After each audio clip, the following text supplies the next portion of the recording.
guys, it's Jordan and welcome back to my channel. So earlier this year, I filmed a video, told you all the movies that were coming out and what I was excited for and what they were about. I will link the video if you haven't seen it. Basically, today I'm going to be doing a wrap-up of sorts where I give you my feelings on the first chunk of movies from that list. I plan to do a total of 3 of these over the year. This one is covering months January through April. I saw a total of 7 movies over those 4 months. A good number of these are already out on DVD. I'm late to the game as always. That's just how I do things. So let's go ahead and get into it and let's talk about those movies. Now, for this movie, I was pretty excited. I had just read the book when this movie came out, so I was on the 5th wave high. I'm ready to see it.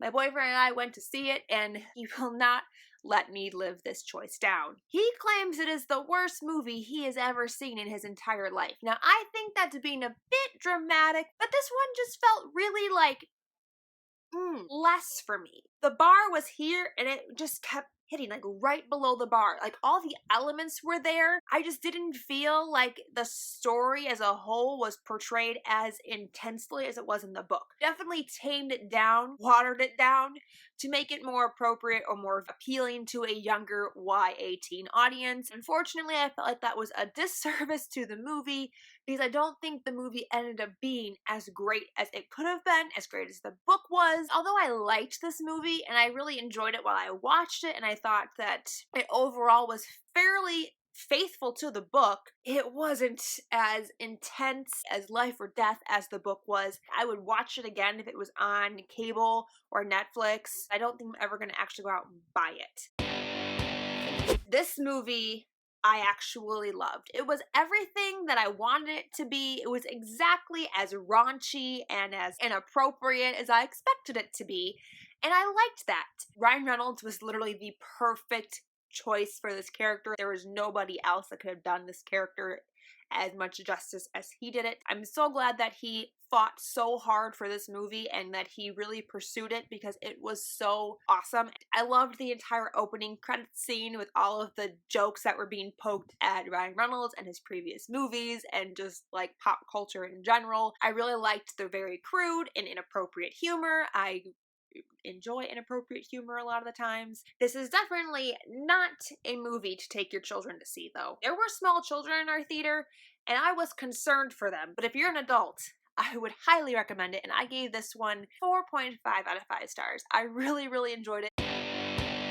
I went and saw this with my best friend, and if you've been on my channel for a while, then you know that this is an adaptation of Nicholas Sparks' book of the same name, and that this is my favorite book of his. I've been waiting for this movie to come out since 2008. I have to say that I'm not thoroughly impressed with this adaptation of this book. I don't think they could have done it any better. There's just so much time that elapses in the book that when it translated to screen, the story felt super rushed. I didn't feel like we got as much time or as much development with the characters as you can get in a book. Just didn't seem as realistic. Not that it really is. I don't know. The movie just really put into perspective how unrealistic this love story really is. And I felt like the main female lead, I don't remember who plays her, was trying to be Rachel McAdams. Like, I felt like a lot of her mannerisms, a lot of everything that she did was a very much of a throwback to Rachel McAdams in The Notebook.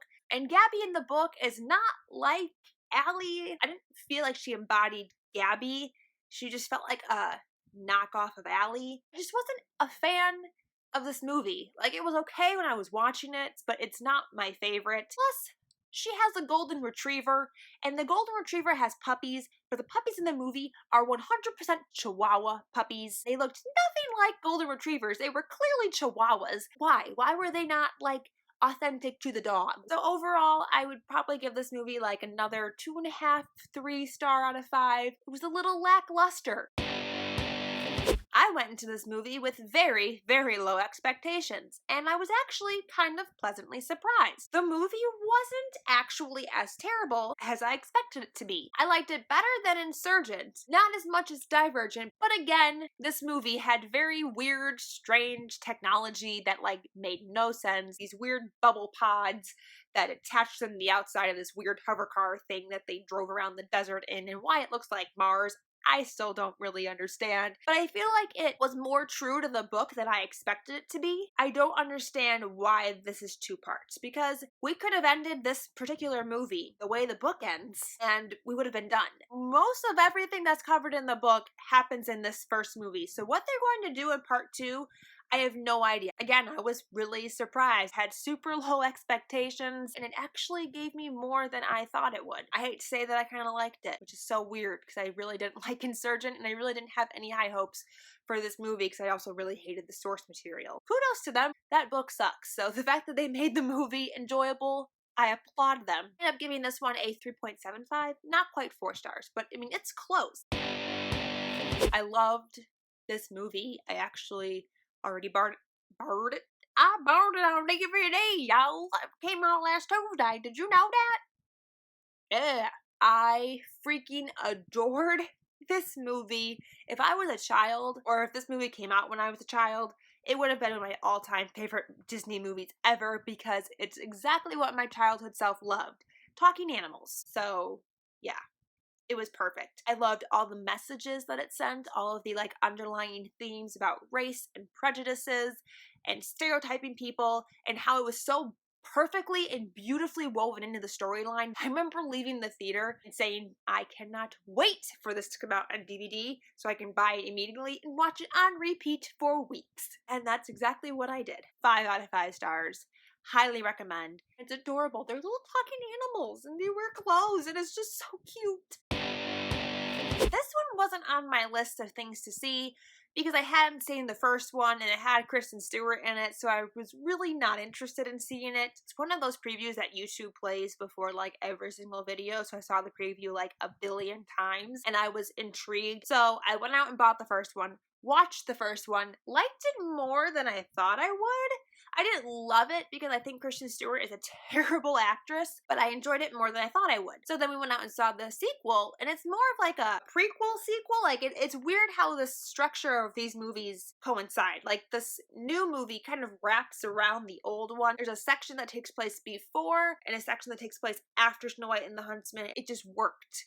And I really liked it. And Chris Hemsworth was amazing, and Emily Blunt was amazing, and Charlize Theron was amazing, and the graphics were amazing. I love how they show the powers of the 2 witches, and it's just so cool. I loved the storyline between the 2 sisters, and can't wait for this one to be out on DVD so that I can buy it and watch it a million times. That's what I do with things that I love, is I love them too much. If you didn't like the first one because of Kristen Stewart, I would say still try this one. It's very different in that the acting is all so much better based on the evil queen from Snow White as well as the ice queen that Frozen's also based on. So I thought that was super cool how they combined those 2 stories into one. And I would really like a prequel.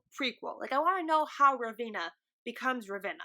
Even though there's a portion of it that's a prequel, it doesn't explain how Ravenna gets her powers, how she becomes this cruel, crazy, manipulative, psychotic woman. And I would just really like to know how that all happened and all started. So this one I also give 5 out of 5 stars. It was fantastic and I loved it. And this was the most perfect adaptation of that cartoon ever. It blew my mind, the CGI in this movie, because everything is CGI. All the animals, a lot of the scenery in the background in the jungle. I mean, this little boy was so good at acting. I was so impressed by him. The animals all moved in such realistic, animalistic ways, and they felt very animal, but then they still had these quirky senses of humor and personalities that were present in the cartoon. And there were some songs from the cartoon in the movie as well. The songs still fit and made sense. I was extremely impressed by this one. It wasn't my favorite live action movie. I would say maybe like a 4 out of 5 stars. I was very jealous that Mowgli got to live in the forest with animals because I just wanted to live in the forest with animals too. I didn't want to be a human. I wanted to be an animal when I was a kid. So those were the first 7 movies I've seen this year. I've already seen more since this list has ended, and I'm going to be doing an end of the summer movie wrap up for May through August.